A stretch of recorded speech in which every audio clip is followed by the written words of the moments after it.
Here are 6 spots that may be in need of a cleaning makeover. Number 1. Fridge drawers. The germ source is uncooked food. The remedy is to keep food items, especially raw meat, in original containers and clean up any spills immediately. Regularly empty and thoroughly wash fridge drawers, including produce and meat compartments.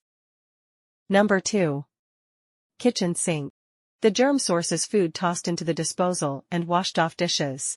The remedy is to disinfect with a multipurpose cleaning product at least once, if not twice, each week.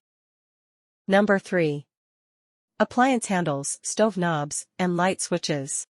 The germ source is hands that transfer unwanted germs and bacteria from surface to surface. The remedy is to clean these spots with a disinfecting product every week. Number 4. Sponges. The germ source is contaminants, including salmonella.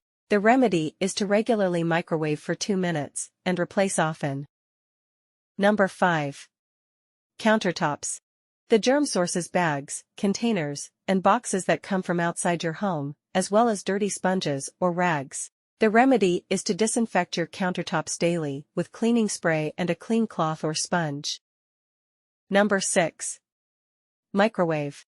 The germ source is cooking splatters. The remedy is to disinfect all interior surfaces with a multi-surface cleaning spray, including the inside ceiling, once a week.